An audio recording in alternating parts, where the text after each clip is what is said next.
Welcome to another Superior Health Wednesday, joined as always by Jim LaJoy, the Executive Director for Superior Health Foundation. And well, first, good morning. How are you doing? Morning. Good morning. Today we're talking about proactive grants and what they are and some of the projects that you've been able to help fund over the last 7 years. Yeah. Well, so our proactive grant giving is something that we started, as you mentioned, about 7 years ago. And this was something that was really important to us and our board of directors. And essentially what proactive grant giving is, Ben, is we look at what are the health issues in the Upper Peninsula that are pretty centric to all 15 counties. Now, we know that there are different needs and different issues going on in counties, but there are certain things that a lot of counties deal with. So what we decided to do is that from our large grant funding that we give out per year, we elected to take up to 2/3 of that funding and put it toward a proactive grant giving project. So it's really worked out really well. We started off with pediatric oral health and improving oral health for children. That was our first project because you can never go wrong with children, and children are our future. So that was our first project where we had a number of educational sessions. We had hygienists who went into schools, taught children the importance of brushing, about flossing, about oral health, and a lot of initiatives that came out of that. And the nice thing that happened was along the way in improving oral health for children, we also improved their self-esteem, because when you have good teeth and you have good oral health, you have great self-esteem. And what we also found was that a number of children, their productivity and their grades shot up in school because they felt a lot more confident about themselves. So that was our first project. And then we moved on to improving mental health across the Upper Peninsula, which is a huge issue. It was then, and it continues to be today. And we put about $220,000 into that initiative with a number of different projects to address mental health, make sure that there's mental health screening all across the Upper Peninsula.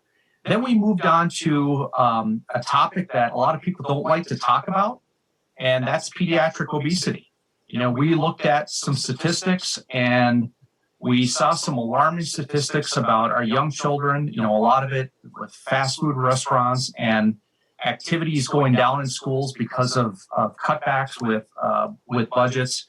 So we put close to $300,000 into addressing childhood obesity. We worked on a project with Michigan State University, and they had a number of educational sessions, a number of hands-on sessions with schools where they tested for, your blood pressure, your cholesterol levels.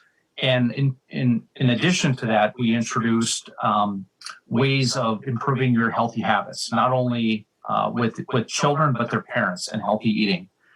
And then several years ago, we did a 2-year project where we addressed substance use issues in the UP. And that was just a phenomenal project. Over a 2-year period, we awarded close to $600,000 to address those issues. And a lot of that was certainly prevention methods.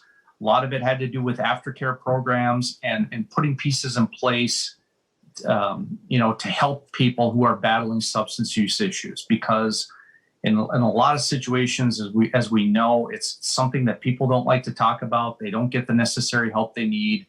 And we played, I think, a very integral role in addressing that and helping out a number of people with substance use issues. And then for our last 2 years, 2020 and 2021, we put money into addressing non-emergent medical transportation in the Upper Peninsula. And we've talked about this in a previous segment, but this is one of those topics that isn't exactly top of mind for a lot of people, and it might not be that issue that you gravitate to, but it was a real need in the Upper Peninsula because of the ruralness of it, and assuring people that they could get to and from their medical appointments. And that project has just been absolutely phenomenal. To date, we've provided more than 2,700 rides for people across the UP. And some of that is getting from obviously rural areas to UP Health System Marquette to a regional medical center. In some cases, it's on the fringe of the UP, getting them to Green Bay or to Mayo Clinic for follow-up treatments, but it has been incredibly successful. We awarded $800,000 to this project, and the beauty of it is we have a number of healthcare providers across the UP that have already put additional dollars into this project to assure that it'll be here for many, many years to come. So, those are the projects that we've worked on. And to your point, we've awarded more than $2.2 million in proactive grant giving. And our next goal, we're going to be shooting to get to that $3 million mark here in the next year or two. That's incredible. And that's a great goal. These are huge investments in our community, like in the entire UP, taking and just issues that affect nearly everyone. And these are things that aren't just, they're sizable grants for the project, but these things are taking on new life out of this, like after those specific projects have ended. Yeah, absolutely. And, the strength of these programs has a lot to do also with collaboration. And we've received a lot of support for a number of these projects. We've talked about the Michigan Health Endowment Fund. They've put dollars into several of these projects. We have an incredible relationship with Blue Cross Blue Shield of Michigan Foundation. They've put money into projects and they've been a collaborative partner. Portage Health Foundation in Hancock has also been a tremendous partner. And when you work on those types of collaborations and you address these issues, it's so satisfying and meaningful. In my job, I'll often come in contact with people who have benefited and who benefited from a service. I shared a story with you previously, when we were addressing non-emergent medical transportation. I was over in Ironwood and was having a meeting, and a woman came up to me and said, "I'm so thankful that you're addressing this because my dad died in his house because he couldn't get to his appointment. He couldn't get to receive medical treatment." And, there are challenges. There are challenges with this, but you know what? When you have the proper funding and you have the right people, steering the boat, we arrive at solutions. And those solutions sometimes take a little bit of work, but we've gotten there through these big dollars, and that has just helped out so many people and so many different nonprofits all across the UP. And in finding solutions, it takes the right people to identify these issues and to move these projects forward. If you could just kind of walk us through the process of how do you arrive at these are the issues we're going to tackle, that we're going to take on, that we've identified to put some funding behind. Yeah. Well, initially what we used was a health needs assessment that was put together by the Western UP Health Department in collaboration with health departments across the Upper Peninsula. And it was a huge undertaking. It was a very, very large document. I think if you were to put it on your desk and stack it, it was probably about a foot high.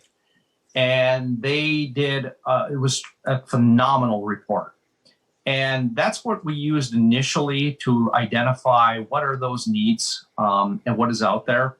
So, the pediatric oral health was one of those, because not every community has fluoride in their water. And we were noticing that some communities had a higher incidence of cavities and oral health and decay and issues with that. And some of those topics really kind of rose to the top, and that's how we started. And then we've come kind of full circle in that we've used that data as a barometer to help us with those decisions. But a lot of it simply is in discussions with healthcare providers and people that are connected to issues in the Upper Peninsula. When we address substance use, we saw some statistics, but we weren't aware of some other things that were happening as well. This was the beginning of the opioid crisis. We had a lot of drug addicted babies. We had a number of things that were all converging. And through discussions with our good friends at Great Lakes Recovery Centers and Pathways and some others, we saw some real need there to address that. And, and we kind of came about having discussions with folks about how we can get there. And so part of what we do with our proactive grant giving, Ben, is that when we identify a topic, what we do is we invite stakeholders from all across the Upper Peninsula to a meeting that we hold in Marquette, and we have a discussion. We have a roundtable discussion, and it's about a 5 to 6 hour meeting. We'll have a couple of speakers. We'll break out into subgroups, have smaller groups. But from that meeting, we look at and we hear from people, what's going on in your community? Do you have something? Have you addressed this in your community? And in some cases they have, and they may have started a project that works. Is that replicable? Could we repeat that in other counties in the UP?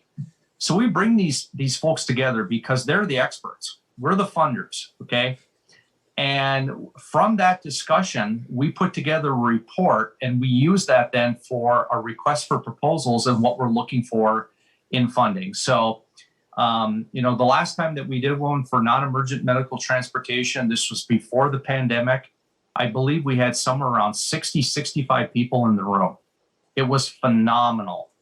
And thankfully, we had the Michigan Transportation Association there from downstate who ended up getting the funding for this because they wanted to invest in the UP. They had an interest, and thankfully they had a similar project that they did in the Grand Rapids area, spreading out over a couple of counties that they felt strongly that they could replicate into 15 counties in the UP.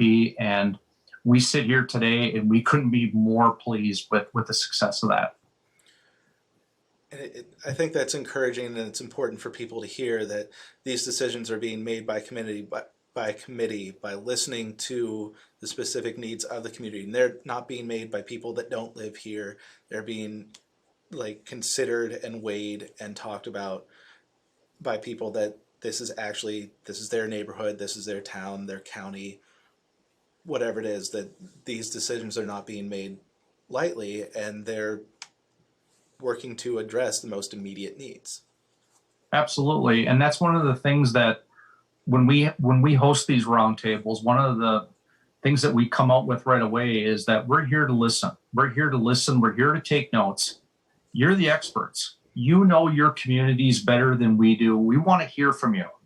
And we're not here to judge anybody's opinion. We're here as a fact-finding and information collecting resource to hear what is happening, how we can be helpful, and really putting the pieces together on how funding could play a role in addressing that particular situation. So it has really worked out well. Having these groups come together like this and work in that capacity is just terrific. Well, I think that's one of the things that I've noticed in our conversations together is just that keeps coming up is how much listening you do on a daily, weekly, monthly basis. That's a huge part of what you do is listening. So I think that's important that people understand that their concerns and their issues can be heard. So just looking ahead to the next proactive grants, I don't know if you can talk a little bit about some of the issues that you are considering. Yeah, we're gonna be meeting here shortly. Our grants committee is going to be getting together, and we have some decisions that we have to make, and one of them is, are we going to be able to gather people together in the roundtable discussion that we've done? We may have to do it, through Zoom and have that type of discussion, which would work. preferably, we'd like to have people in a room, and I think we can probably do that in a bigger space to make that happen. But we're floating a number of different ideas around in the direction that we're going to take. It's probably going to be a 2-year project again. There's a couple of ideas that are out there. One idea that we're looking seriously at is addressing the food insecurity issue in the Upper Peninsula. We've seen some alarming statistics through COVID about the lack of quality, healthy food in the Upper Peninsula, particularly the rural areas, and access to it. Fortunately, we've had a very, very good relationship, and we've funded, Feeding America West Michigan a number of times.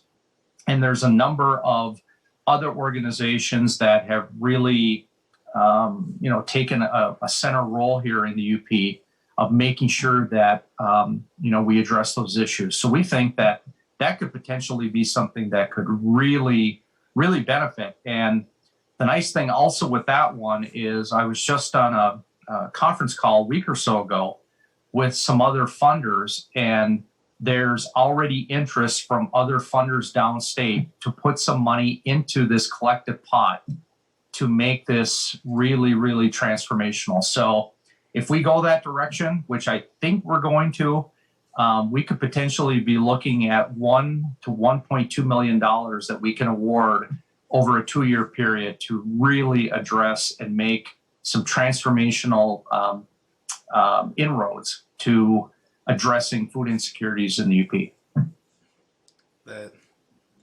That would be incredible. So, whatever the project is, looking at the track record of all the things that you have taken on, we know that this will be taken seriously and handled with the right level of care and attention that it deserves. Is there anything else about the proactive grant, the process, or anything the community should know as you move forward? Yeah, I think, in terms of a timeline, as I said, we're going to be meeting, toward the end of April. We'll be discussing it, and then we're likely going to pull a group together, I would think, in latter part of May, first part of June to discuss that.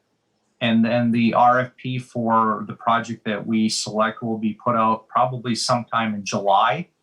And then we will make the award announcement in October at our fall grant celebration. The other thing that I think is important to mention here is that, we have a very, very active, engaged grants committee. And, we talk about the projects that we went over, that we've done with proactive grant giving. I can't say enough good things about our grant committee. They are not only are they at the forefront where they do their homework and they score grants, but they've also been a huge, huge voice for the Superior Health Foundation in recommending topics and having some insight into areas that we could provide funding. And I'm just very fortunate to sit in this chair and have such a invested and just incredible group of people that really care about the health and well-being of people in the Upper Peninsula, and it shows. So it's very satisfying for me to have that kind of support. You all are doing really important work, and people don't often get a chance to probably just say thank you for the work that you do, but it is appreciated. So thank you. Thank you very much. Well, I think that's all we have for today. We'll pick it up next time. Thank you very much for joining us again. Thank you, Ben. All right.